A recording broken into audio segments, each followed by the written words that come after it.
Live from Sin City, it's the Socks and Pinstripes Podcast. And now, here's the star of the show, Giant Dr. Griffin! This is Diet Dr. Griffin back with another off-season awards show here. But before we get to the awards, we have to get to what we found out this week, that the Padres not only hired a manager, they hired a former pitcher, Craig Stammen, which is an interesting choice in and of itself. But they're also going to be selling the team. No, wow. Okay. Well, what happened was the original owner, Peter Seidler, he passed away. He was seriously ill for some time, and he spent a lot of money to build that Padres team to where Yeah, I was going to it's say, at. did he bankrupt himself? Is that what's going on? I don't think he bankrupted himself so much as that he probably spent more money than his heirs want to spend. Gotcha. Because it's all about making money for yourself and not putting a good product on the field. So we know how that goes. Yeah, it's been an interesting talking point between Taylor and myself, who, believe it or not, Taylor has basically banished the Yankees now and is a full-on Padres fan. Thank you, Taylor. For the first time, I 100% agree with you. So Yeah, that for the reasons why we can talk about off show. I don't even need to know the reasons why. That just sounds great. So Okay.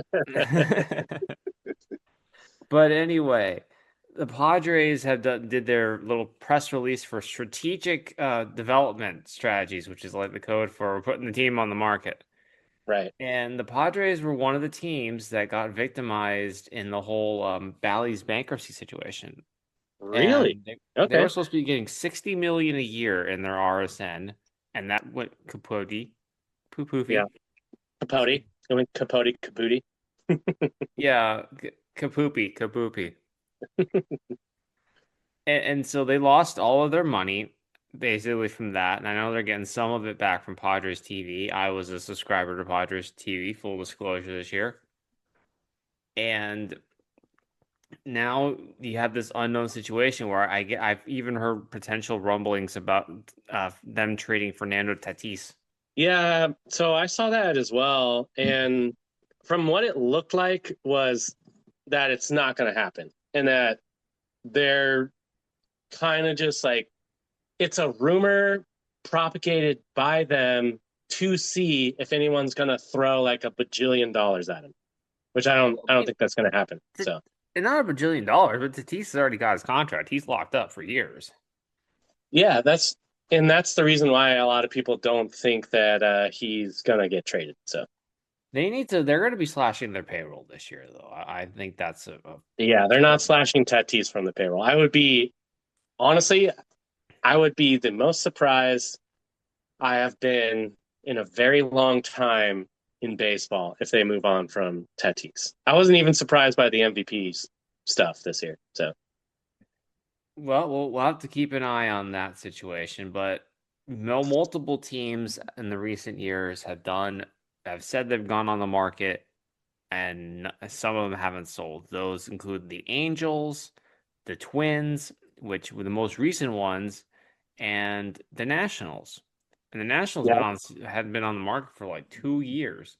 That's because Fred Manfred's been mismanaging the product of baseball for like 10 years now. And then on top of that, he's trying to sell out only for offense and even bribing the baseball writers of America to only consider offense. And it's still not working out for him because he's not like actually putting forth a good product. So, okay, so I guess we have to talk about the elephant in the room. No, we can wait. We can save that for later. This is the teaser. So. You're teasing. Okay, you're teasing. All right. Well, we missed talking about the Silver Sluggers last week, so we got to talk quickly about that. Okay, yeah. In the American League, we got Nick Kurtz, Jazz Chisholm, Jose Ramirez, Bobby Witt Jr., Aaron Judge, Byron Buxton, Riley Green, Cal Raleigh, George Springer Dinger, and Zach McKinstry. What did Jazz Chisholm for third base or second base? Because Jose Ramirez got it for third. That is surprising, honestly.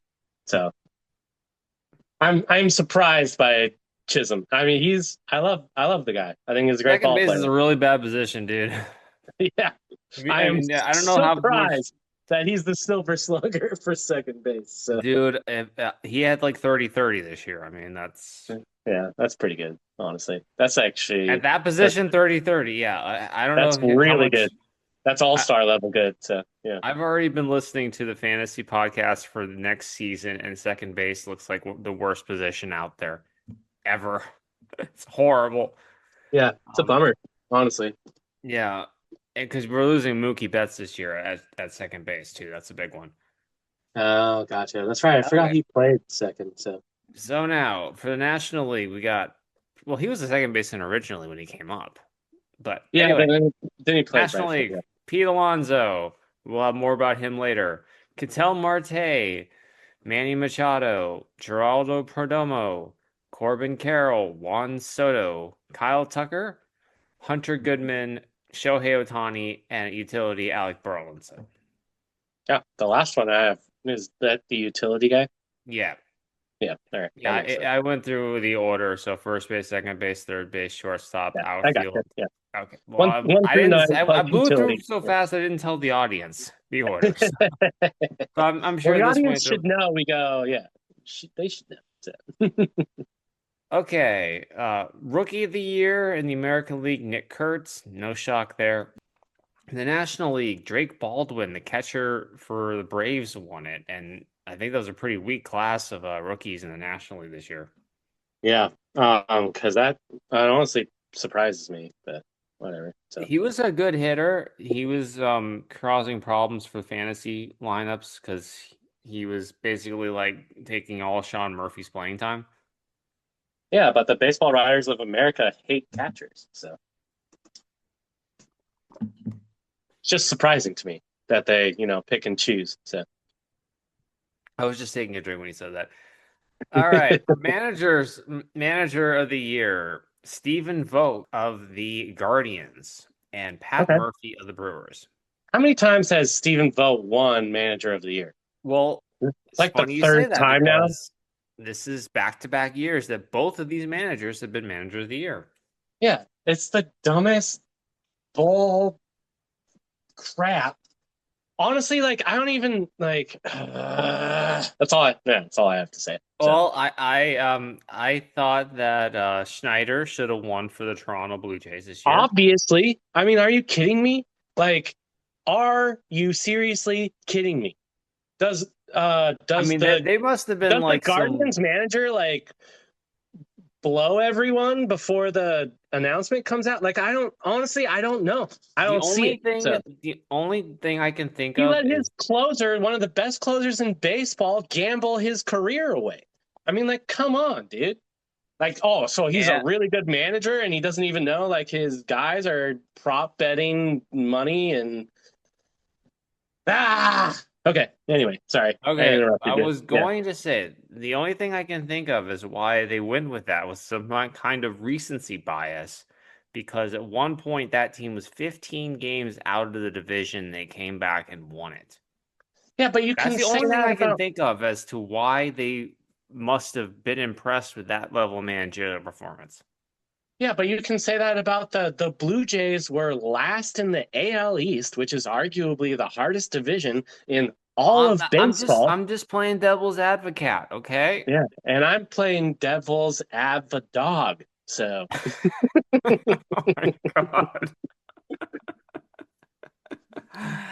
Okay. Actually, I have more of a beef with the National League because I thought Tito should have been given some recognition for getting the Reds into the playoffs. The Reds, yeah. I know they got swept by the Dodgers, but they made the playoffs in 1 year. Yeah, I think it was a second year there, but okay, yeah.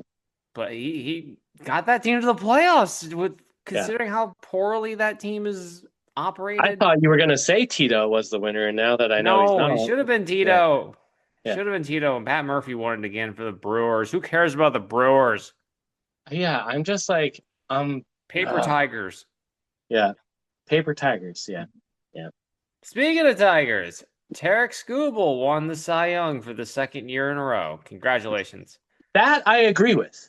I don't think any. That's a real award. That is a real award. Paul Skeens and the Pirates won in the National League. That is also a real award. I don't disagree with that. And there was apparently a report that came out this week from one of his teammates had anonymously said that he wanted to be with the Yankees. And I can see that. I can see that. Yeah, young Especially kid in New York. Yeah, so this is the thing is like New York needs defense and they need it badly. And I know that, you know, on the surface of it, people think that they don't. But I mean, just look at the errors they committed in the playoffs alone. And they lack then, discipline. yeah, exactly. And Paul Skeens will give them better pitching than they already have. And if they get a couple of bullpen guys and go out and get a defensive second baseman, just a guy who plays defense, don't need him to hit, and they'll be better. We'll see what happens. Well, I don't think they're going to trade Paul Skeens anytime soon, as much as we think that they should.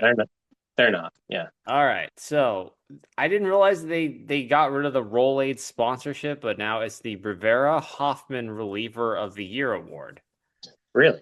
And yeah, I like the Rolade Relief Man of the Year a lot better. But the Rolade was great because it was a reference to the heartburn you get by exactly. It was the one of the perfect sponsorships to ever occur. Yeah. And this year you got Aroldis Chapman and Edwin Diaz. Really? Okay. So Aroldis Chapman is surprising. Diaz is also surprising, considering Aroldis that Chapman, man, had his best year actually this year. There was like a period of like a month where he didn't give up a hit. It was ridiculous. I mean, he was ridiculous, but it didn't translate to the win column for his team. So that's the only, like, for both of those guys. They both performed really, really well. And don't get me wrong, and I know that the postseason doesn't count towards these stats, but performing really well and then not even making it to the postseason is not necessarily or at all a reliever's responsibility or a closer's responsibility. Chapman made the playoffs, you know. What's up? The Red Sox made the playoffs, Shane. Oh, I forgot. Yeah, sorry. I forgot Aroldis was on the Sox. Yeah. But Edwin Diaz, I guess, is what I'm talking about. So okay, all right. So Edwin Diaz went 6-3, had a 1.63 ERA, 28 saves, 98 strikeouts, and 66.1 innings and a .87 ERA. Whip. What is he supposed to do exactly?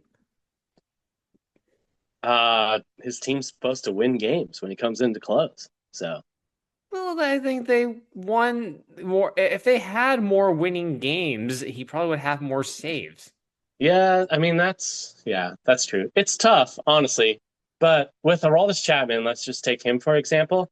Like he went on that streak and didn't give up a run for a whole entire month, and that's arguably one of the reasons, if not like over 50% of the reason that they made the playoffs this year. Yeah, but he only appeared in 67 games. Yeah, but the thing is with relievers, you know, their ERA. Edwin Diaz appeared in 62 games, and I'm just saying the reliever's ERA is based on does not count inherited runs. No, because usually closers come into the game, Shane, with an empty inning. I know. Trust me, I know. But to talk about a closer's ERA is cool, except for oh my gosh, Shane. all I care about is runs given up. And so, yeah, Edwin Diaz has that low ERA. The whip is what I would 100% agree with and why he. And Chapman's whip was 0.7. So I mean, like, enough said. So I want Edwin Diaz to do more, I guess. So okay, all right. Better than the second best. Okay. All right, let me get back to it here.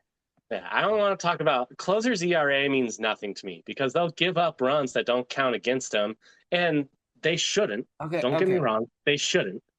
But when you're Closers talking come about in winning, when you're talking about clear winning innings, games, clear bases, giving up dude. runs that don't count against you still is giving up a run for the team. So Are you talking about that stupid ghost runner thing?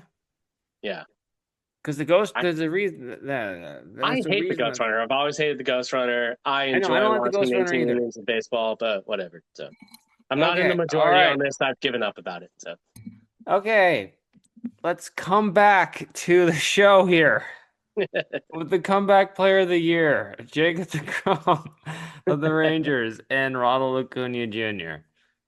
Ronald Acuna Jr. won Hundy. I guess Jacob DeGrom had a really great year too. I could Well, agree with Jacob both. DeGrom had been injured for so long. This is like the first year he had been healthy in the last Yeah, 5 years. first year he actually played a whole entire year. So Yeah, and he was pretty yeah, effective. Like yeah, he was great. So I had him on my fantasy team. Speaking of somebody I had on my fantasy team, the MVP of the National League is Shohei Ohtani. yeah, bull crap. So. Yeah, yeah. He's not trying even the to. best offensive. I mean, he might be the best offensive player of the year. Well, now he's Honestly. pitching again too, so he's got that going on as well. He pitched for like 3 games, and then also in the postseason, and arguably why they gave him the MVP was based on his postseason performance, not on his regular season performance, which is so stupid because they like that was the whole entire reason why the guy in the American League didn't win it. So Shohei Ohtani was the only hitter in the National League to have an OPS above 9.32, and his was over 1,000. yeah, great. He So plays on the best offense in baseball in a hitter's park. Yeah, blah, blah, blah, blah, blah. Way to take everything into consideration with the most. Not that Philadelphia plays, Great American Ballpark is also a hitter's park, but still. Oh, okay. Oh, I grabbed the wrong year. I clicked. I mean, I clicked on oh, they hadn't updated his MVP for this year yet. Okay, that's where I'm throwing it off. They had usually Baseball Reference has a voting thing where it says MVP, so I grabbed last year's stats instead. My Okay. Well, mistake. that's this year. I'm assuming lower than Schwarber's. So. Well, now I gotta actually physically look up Kyle Schwarber's stats. Let's go, baby. Schwarby. I like Schwarber. I like Schwarber too. Schwarber's OPS was 928. Ohtani's was 1014. Yeah, okay. So basically no difference. So No difference whatsoever. whatever. Yeah, best offensive player in the NL, I guess, is Ohtani. He still had Shohei Ohtani managed to have 102 RBIs hitting leadoff. Great. It's still pretty wild. Yeah, great. Congratulations. And to the giant elephant in the room, the Scott Boras puns. Did you see those that I sent you earlier, Shane? Did you have a chance I to look did at watch all of them. Yeah, I hate him even more watching his in person. So Thank you for making me have more editing to do. you're welcome. So I was expecting this on a different part of the show, but I knew you were. Yeah. Feel like, I got to keep you on your toes. So oh man. I don't do I even want to try to read the one about Pete Alonso? you can go ahead. I've zenned about the rest of the show already. So Yeah, okay. So Scott Boras, and this is what he basically tried to see how many words starting with the letter P that he could use. So I'm going to try to read this and see if I can get through this. I think Pete, at this point in his career, he's about winning, no doubt. Had that question a lot. There's no doubt that Pete's pursuers are primed to pay the power piper. Pete picked a perfect period to play preeminently at a primary position. this guy's so dumb. This guy's so dumb. I know. A playoff parched plethora will pounce to participate in the polar plunge. It's like every year he tries to one up himself. Oh, this guy's so dumb. He's so dumb. And they now have video footage of him saying this, and he's doing it in like a straight face, saying all of this like memorized. Is his eye twitching and is he sweating as well? Probably. It's gotta be really Yeah. hard to remember all that stuff. I mean, I'm barely struggling to get through reading it, and he's Yeah. just speaking it like off the top of his tongue, and he's got more of them too. He had a nice little spiel about Alex Bregman, the Red Sox, He's and basically Rudy Giuliani in his last year as a lawyer before he was convicted and then acquitted this year. So, I mean, he's getting up there in the years too. yeah, that's what I'm saying. I Scotty mean, boy. it's literally Rudy Giuliani as a lawyer in his last year, then getting convicted and then getting acquitted. So, And he even did one for Tarek Skubal and brought up Scooby Dunn. wow, that's yeah, He, just he wow. had he The had the side little side too. I'm like, is that yeah. a reference to pizza? Because it's Nope. not. That's not even a pun. So Well, it's not really a pun, but it's a reference to the owners of the Tigers who were Little Caesars money. yeah, well, that's cool, but I know that's all you could it's come up with dumb. It's was dumb. sci. All you could come up with was sci. Like I I don't know. thought he was saying slice or something, but he said That would sci. have been that would have been better. That would have been better. But sci. That's all he could do. I know. I'm racking my brain. A Tarek Barrack. That's what they want Yes, to build in very, Detroit. very. I want to build a Tarek barrack. Yeah, well, they're not going to build them around your bougie butthole. So, Yeah, yeah.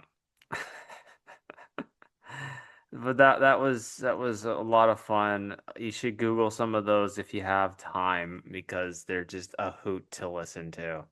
yeah, yeah, seriously. And now the main event, the AL MVP award. Is it going to be Judge or is it going to be Cal? If you're listening to this, you probably already know the results. It's Yep, Aaron Judge who won 17-13 in the first place voting category, and they basically flip flopped.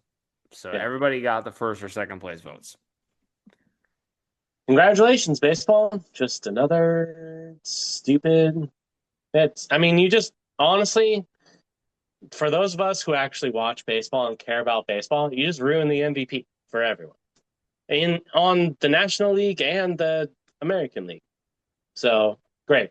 If we're voting for the most popular person who plays offense, thanks. This has been a total stupid year of a bunch of dumb stuff. And congratulations on your dumb voting. And right field is so hard to play. And I'm so happy that Aaron Judge had way more errors than Cal Raleigh this year. And I'm so happy that the hardest position in the league to play and the person to do it the best that's ever been done doesn't win. Nice job. I'm sure you guys really had to try hard to pick the MVP this year. So congratulations. Okay. Yeah, that was pretty easy, right? I feel like I reined it in a little bit. Yeah, you Yeah, did. yeah. And I'm not gonna poke the Congratulations, tiger. Aaron Judge, and everyone who wants to suck your like, great. Turns out it's most of America. We did so good, Shane, and then you just said that one in there. I Okay. mean, that has to be what it is. He plays like the only position he could play that would be easier than the position he already plays is left field. And we all know, as people who like baseball, how we feel about left fielders. Having a good one is great, but you can literally put anyone out there. You just chase the ball. So every once in a while. Well, new Red Sox team didn't think what's his face Yoshida was good enough to play left field. even in Yeah, Fenway, where left field is basically the size of my house or but Shane's apartment. left field in Fenway though, like to be fair, left field in Fenway is a lot more tricky with the monster and playing the ball off the bounce than people give it credit for. So just Well, yes, to I be fair to 100%. Yoshida, like that is like it's a super unique place to play left field. And if someone's not good enough to play left field in Fenway, they could probably go to any other ballpark in America and be the best left fielder on the team. All I was just trying to suggest was that he could he could cover limited distances was Yeah. really what I was getting at. You Oh, can okay. learn Okay. you can learn the caroms and the wall and stuff. Manny did that too. The thing Yeah. that people also didn't like about Yoshida was he just doesn't have any arm strength. Yeah. And I mean, neither does Aaron Judge. And so winning the MVP, I'm just it kills me a little bit inside. Like, I mean, there are so many better defensive right fielders in the AL who obviously did not have the offensive year that Aaron Judge had. Congratulations, Aaron Judge. You had a really good offensive year. But he has a baby arm if we're going to talk about like AL right fielders. He has a baby arm compared to the average of AL right fielders. Well, it didn't help that he also hurt his elbow during the season and He didn't basically even play couldn't all the throw. games. Cal Raleigh played every game he was eligible for this year. And that's the other crazy thing that I just I don't understand. You play the hardest position. You beat Mickey Mantle's record. You're one of one. No one has ever done what you've done before at the hardest position to play in baseball. You got a guy who went on the IL for a month, basically, and you lose to him because he plays in New York. It's the dumbest thing I've ever heard in my entire life. I do think that's the only way Cal could have won the award is if it was reversed and Judge was the Mariner and Cal was the Yankee. I Yeah, think that could have potentially pushed it over the top. thank you. I appreciate that. And you look at people who have won the award as a catcher. I mean, you got a lot of Yankees and a lot of people in popular baseball towns as well. Joe And Mauer Ken won Griffin, it once. what's up? Joe Mauer. Yeah, okay. Well, you got Mauer. There you go. That's the one, but the one. So Okay, well that was a little more pleasant than I thought it was going to be. Probably yeah, because I'm not going to combat that too much. We're gonna just let that get out of the system there because there's that's nothing because either of us can do. you and I like baseball and are baseball people. And if you're a baseball person, you have to kind of agree with that argument and not like reject it 100%. I think both men were deserving. If there was a year where I could say co MVPs, this would be a year I think would be fair assessment because both are Yeah, deserving. and you know who betrayed us? It was the Central District of Baseball Writers of America. That was it. West was split 5-5. East was split 5-5. And though I take exception to both of those things, like I think that's actually pretty cool. But for whatever reason, the Central District, and I'm gonna take aim at Chicago right now. You know, yeah, is what it is. So, Why do you think Chicago? because those baseball writers probably love Aaron Judge. So they got a I national. figured they would. I figured they'd like Cal more than Judge. I figure Chicago doesn't like New They York. got two National League teams. So like, what do they care about anything? All Yeah. right. What is it? You think that a baseball town like St. Louis, also in the National League, is gonna give Aaron Judge props for his year, given what that city knows about baseball? It's got to be Milwaukee Brewers are voting for Aaron Judge, and I don't know. I don't want to like throw shade on the Reds, but maybe the Reds as well. But I gotta, yeah. And then Chicago because they got no skin in the game, and then they also love just being Chicago.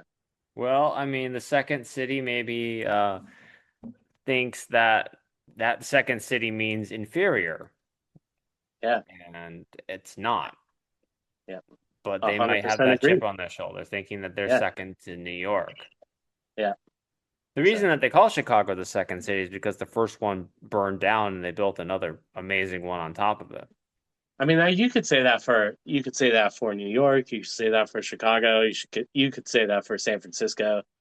Yeah, actually, you could say that for L.A. as well. So Okay, basically, okay. yeah, every major city While when we're it was talking New built York out of City, wood burned down. So while we're talking about New York City here, okay, which is New York City? Is it Gotham or Metropolis?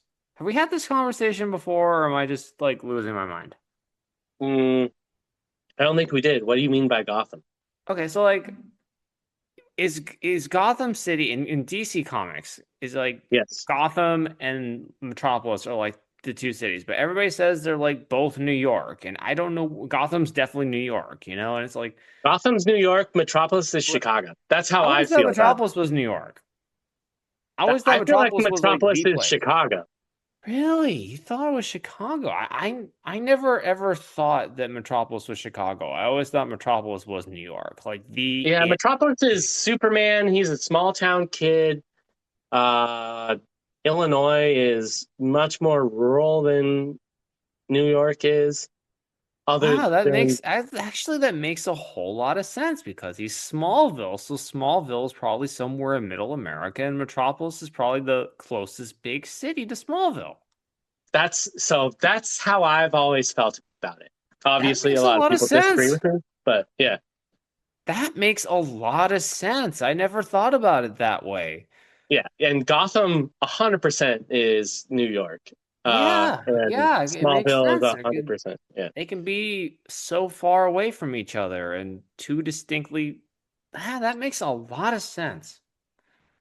And if you're gonna send an alien to Earth, you're going to send him to a place where people will believe he's a normal person easily over a city where everyone's jaded and people will search for the origin of whatever.